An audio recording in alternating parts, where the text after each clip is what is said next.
What is going on, Guardians? As I mentioned in my short, if you saw that, today I am covering 3 different Warlock builds that are going to be, in my opinion, the best replacements for the Starfire protocol that is getting nerfed in next season. This thing is basically not going to be usable come next season. So what I've done is I've put together 3 different Warlock builds that are going to go absolutely nuts next season. The first one is going to be an arc build on the Stormcaller Chaos Reach. Essentially what this build is this is mainly a ad clear build with some damage capabilities from Chaos Reach and the Hothead that I'm running. So as for the subclass, we are going to go over that first. Firstly, we're going to have Healing Rift. You could switch this out for Empowering Rift if you'd like. There are probably some damage phases that I will switch it out. Chain Lightning or Ball Lightning, it doesn't really matter. It's up to you. Pulse Grenade is going to probably be your best option here. You could go for other grenades, maybe Arc Bolt Grenade or Storm Grenade, but for these purposes, we are going to be using Pulse Grenade. You are going to want Electrostatic Mind. This is going to give you a bunch of Ionic Traces, which is going to be great for the exotic armor piece we're running. And then Arc Soul or Lightning Surge. You can run either of these. Personally, I'm going to run Arc Soul as it does a little bit better in terms of ad clearing potential. The fragments that I'm going to be running are actually pretty interesting. So the first one's going to be Spark of Beacons. This is going to allow me my special weapons, or at least my arc special weapons, to create a blinding explosion when amplified. Pretty much meaning the forbearance that I always run is now going to turn into a blinding grenade launcher when I'm amplified. Yeah, that's kind of broken. Then we have Spark of Ions. This is going to allow me to create a ionic trace when defeating a jolted target. This is amazing.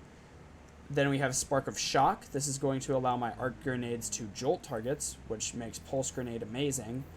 And then we have Spark of Discharge. Arc weapon final blows have a chance to create an ionic trace. Electrostatic Mind is going to allow us to defeat targets with our arc abilities and defeating jolted or blinded targets to create an ionic trace. So for blinding the targets, plus we already have a chance to create an ionic trace with our arc grenade, pretty much our arc final blows from our arc weapon. You are generating ionic traces like crazy. As for our exotic, I am going to be running the Fallen Sunstar. This has Ionic Conductor. Ionic traces you create move faster and grant additional ability energy. Nearby allies also gain ability energy when you have collected an ionic trace. If you are the ad clearing guy for your raid team, this build right here is going to go absolutely crazy.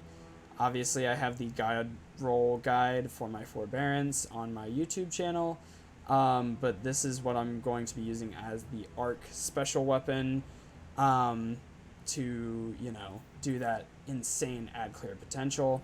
And then, like I said, I'm going to be running the Hothead as my damage outputting weapon. You could go for potentially Field Prep in this slot and then Clown Cartridge, as that's going to do the most overall damage with this build. But you could run Demolitionist, which is what I have on it here. As for the next build we're going to have is going to be my exact replacement for the Starfire Protocol, and that's going to be Verity's Brow. Surprisingly, a lot of people don't know how good this thing actually is. Now, the actual setup of the subclass is going to be very, very similar to, actually almost exactly the same as the Starfire Protocol build, but the way you're going to use this is going to be very different.